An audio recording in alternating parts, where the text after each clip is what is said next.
Really amazing numbers sort of coming out now.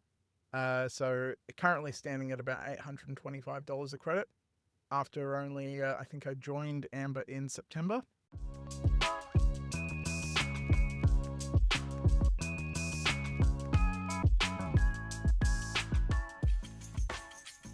G'day everyone, it is Nick and Trent here from Amber. Today we have the pleasure of speaking to Sam Moyes, an Amber customer from South Australia who has been an early tester of the Amber vehicle-to-grid product as part of our project with Arena. And we wanted to have him on today to share his story with us and with all of you to hear how he's going so far. So welcome, Sam. Would you like to quickly introduce yourself and tell us a little bit more about your site setup? Thanks, Nick. And yes, it's been quite a journey. Thanks for having me. I would say long-time listener, first-time caller, but I've never listened before. Look, for me, it's been a little bit of an adventure with onboarding onto the product, sort of as a pre-existing vehicle owner whose battery warranty is now 483 Ks past its natural life. I'm, pretty happy with the product so far. I'm sure it'll come up, but the Australia Day event here in South Australia did really well. The car performed perfectly, and look, the program is really off to a great start for me. So I'll hand back to you there, Nick. But yeah, thanks for having me. No worries, it's our pleasure. Why don't you tell everybody a little bit more about your house, the setup you have, if you've got solar, if you've got a battery, you've obviously got the bidirectional charger now and an EV, but what else have you got going on at the site? Yeah, so I've got a pretty electrified place out in Tailem, South Australia. Basically, no gas connection in the district I live, so everything's pre-electrified. So we're talking induction stovetop, heat pump hot water, central reverse cycle air conditioning, the works. Prior to this, having a pretty simple 6.6 kilowatt solar setup, and then basically just recently evolved that with a in this case a SIG Energy inverter, battery charger, and full home energy sort of setup, inclusive of the bidirectional charger. So yeah, and currently sitting in the vehicle that gets attached to, the BYD Atto 3. And what was the decision making around getting that bidirectional charger module? Like, what was the thought process of should I get that or not? For me, it came down to the fact that, well, really, the vehicle is, an order of magnitude larger than the sort of average home battery. Not quite, but near enough to, for conversation's sake. And so it's something that you sort of think about notionally as, yep, I have all this battery capacity. Is it always driving me around? No. So what are the other ways in which I can use that asset? And so naturally, it's always been, even with my previous electric vehicle, a Nissan Leaf, a question I had, something at which, the equipment wasn't quite there. The ecosystem around this sort of space was a little bit more nebulous on particular regulatory side and how that plays out. And so a system that integrates the hybrid inverter of the solar and battery system and just adds on another DC power source, being the vehicle, really was the final connection for me adding that on, because then it sort of simplifies the whole thing for me from an operational standpoint, makes it a far more cohesive system and something at which I can really make the most use out of. And so then once you had your hardware in place, any other upgrades on the site that you needed to get, talk us through your decision with the Amber pilot and choosing Amber as your retailer for doing vehicle to grid. Why did you choose Amber? Did you choose other options? Yep. So the actual hardware outlay was quite simple. I did opt as part of the process to also go ahead and upgrade my property to 3-phase, which was relatively painless thanks to SA Power Networks, and their infrastructure change, was fairly painless. But then the software side, onboarding on, The typical Amber onboarding was quite smooth. I've actually done it once before I just tried it out for a month and then switched off with my previous solar setup, just seeing what it was like, just putting rubber to the road. I knew it was suboptimal, but give it a go. But then re-onboarding back onto Amber with the new setup, totally fine. Naturally, the vehicle to grid bit has been a little bit more work in progress. Naturally, it's a new set of hardware. It's a new set of paradigms to work with. But Ben's been fantastic to interface with. We've had many, many phone calls at this point, just working through various, whether they be glitches from the hardware, software side of the OEM there, and then everything in between, just trying to make sure that things are working as smooth as we can. And that's Ben, our developer, who's been doing a lot of work on the vehicle to grid project. Absolutely, Ben Druitt there, fantastic guy. Shout out to Ben. Yeah, very, very good. Sam, when making a decision about the retailer to work with, obviously Amber is partnering with BYD, and we've been able to pass on through BYD a battery warranty exemption, so that activity under V2G is covered as part of your warranty. Can you talk to me a little bit about how that factored into your decision making? Yeah, absolutely. So naturally, whenever someone's doing V2G at the moment, apart from I think the Ford F-150 Lightning, which is the only vehicle to support it under the traditional warranty, it's been a really open question as to how those disputes, should they arrive, get resolved. And so for me, look, I had already committed myself to the hardware and to the setup prior to the announcement of the warranty exemption. I already knew that my battery was, again, getting close to its end of warranty period under those kilometer terms anyway. So I was more, liberated, so to speak, to run with that from the get-go. But if I was doing this as someone buying, potentially a first EV or buying a new EV today, it's something that I would definitely be wanting to see reflected in the warranty before I make a major purchase. And so for me, that's been really, great to see BYD taking this leading position.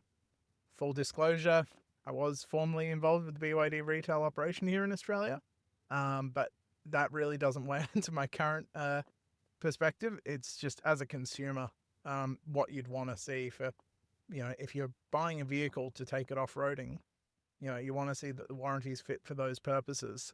If you're buying a vehicle to tow with it, you want to see that the tow rating will then hold up under the warranty. Same sort of thing applies to vehicle to grid. You want to see that those specifications aren't going to be holding you back should you get into trouble.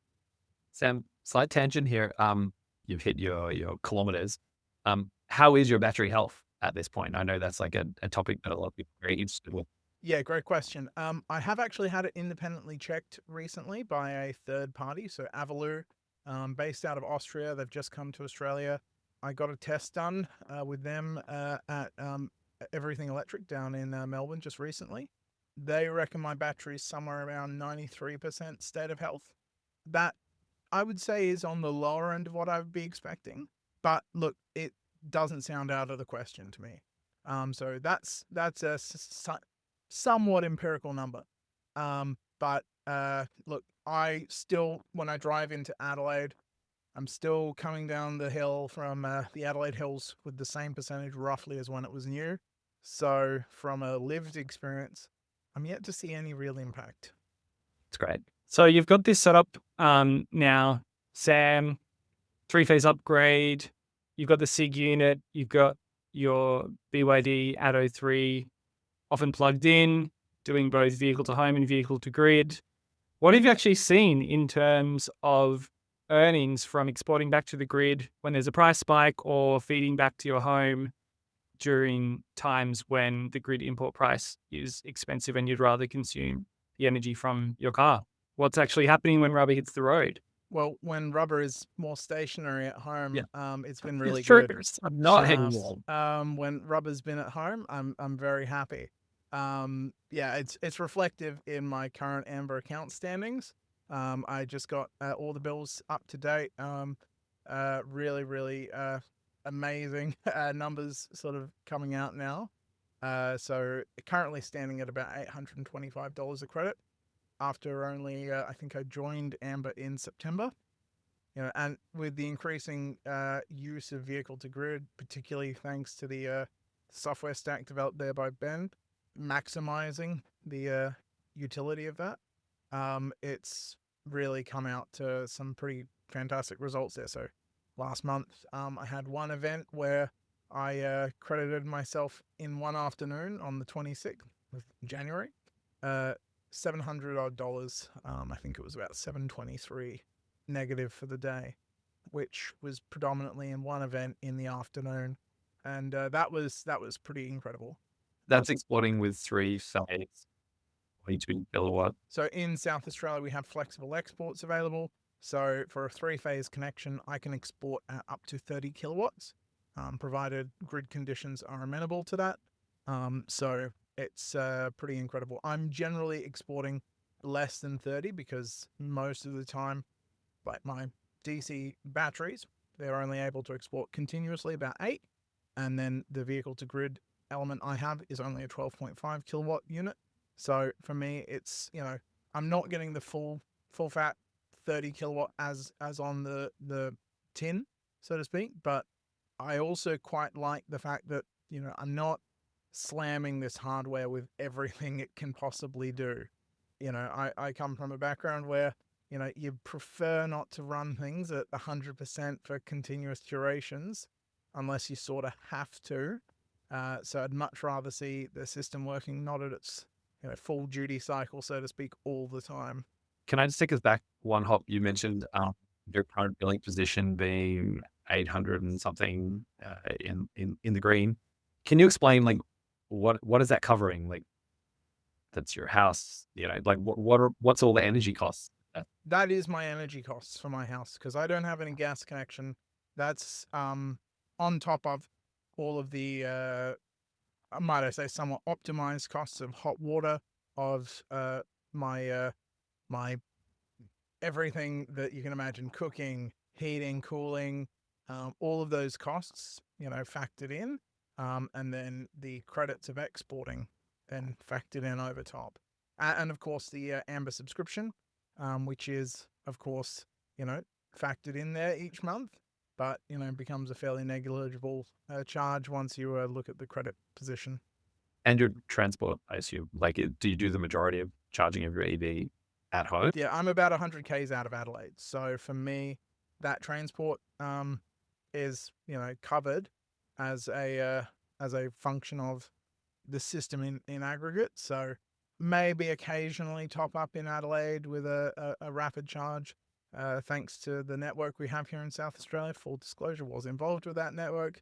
I think Nick might have to make a disclosure there at some point, but it's something that's pretty minimal when I do touch onto any public charging to close the gaps there. So yeah, I'm pretty self-sufficient. So we're talking cooking, hot water, general house, transport, energy bills, like as in, the Heating, cooling, retailer fee, and your $800. Just want to make that really clear. Yeah, $800 current net position. I think last month was only $600. So, let's be realistic here. It's okay. Just going back to the battery degradation thing and some of the work we've been doing, making changes to the app.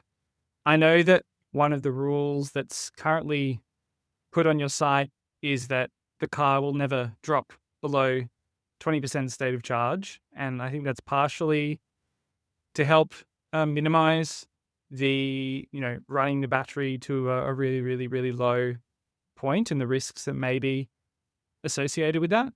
Can you talk a little bit about, does that actually impact you? Are you happy with that? And what are the other features that you're using with the Amber vehicle to grid product today? Yeah, so the 20% cutoff. Look, I'm pretty happy with it as it stands. The particular implementation of it with the product I'm using at the moment is a little bit wonky in the terms of when it gets to 20%, it ends the session. So if you were to be in a position where you discharge down to 20% overnight, it will then end the session writ large, and then not start charging again in the morning when the sun comes up, and therefore leaving you in a position where you have a vehicle that is at 20%, which is not ideal, but that's a implementation of software on SIG's end. OCPP potentially, if SIG implement OCPP smart charging properly. So these are the early hurdles, but for me, it's 20% is probably around the point I would personally be cutting it out anyway, just so I'm not getting down into some of those unevenly balanced cell territories and just general mishap. So that's really good. On the upper end, the I need to leave by functionality has also been really good. So I've tested that out with Ben a fair bit. Plug in a time you need to leave by, and it'll figure out the optimal curves of discharging and charging to make sure that you are at that percentage by that date and time, and optimize everything in between now and then. So it's been pretty good to see that, also reflecting pretty understandable concerns people might have with their battery fluctuating between percentages, unlike a traditional unidirectional charging system. So yeah, certainly it's very good to see. I know that you mentioned the range is getting up there, or the kilometers you've done in your car are getting up there, and so it might not be soon that you'll be getting a new EV, but if you were to get a new EV, or if you were going to make a recommendation to someone who was thinking about getting an EV and they were interested in V2G, now that you've actually experienced it, you've seen what it can do to your energy bill and how it impacts the way that the different devices at your home are coordinated with Amber, how important would it be that you got in the car that was V2G capable or not? Yeah, well, considering I've made a sizable investment in the hardware to support vehicle to grid, I've said before, it basically becomes a non-negotiable, over and above pretty much any other function that the vehicle might present me. Massage seats are lovely, but if it can't interface with my setup at home, well, I'm sorry that I can go and get a massage as part of my credit on Amber from it's a fungible asset, so I'll take my business elsewhere. I love thinking in units of massages.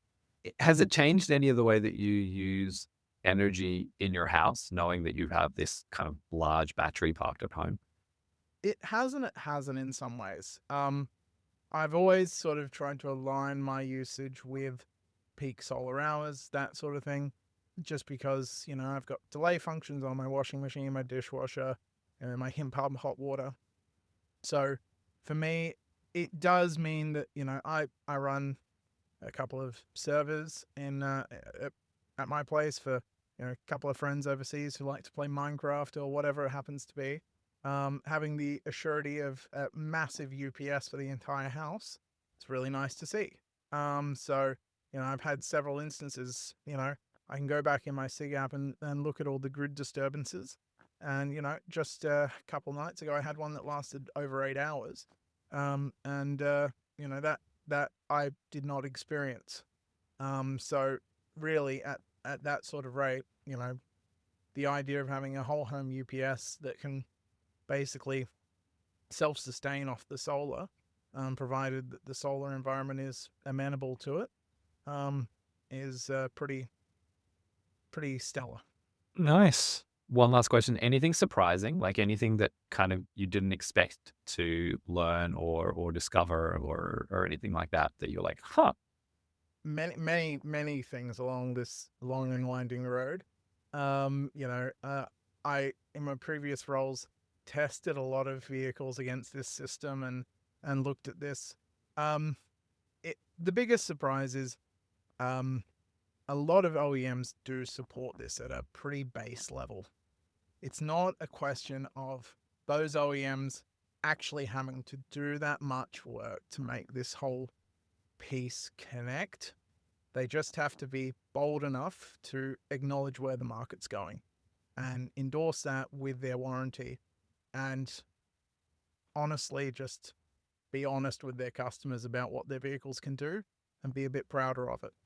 Well said. Well, thank you so much for coming on here, Sam, and sharing your story with us and with everybody watching or listening at home. We're really looking forward to continuing to test with you over the rest of the project, and hopefully we can replicate some of the savings and earnings that we saw earlier this year again for you soon, so you can get some more massages or afford a new EV or whatever you want to do with your credits.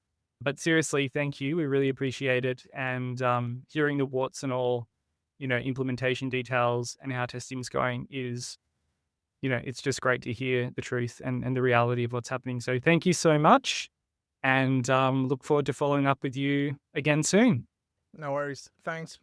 It's been a pleasure, and look forward to chatting again, maybe for a bit of a 6 months in or whatever it happens to be, see how we end up.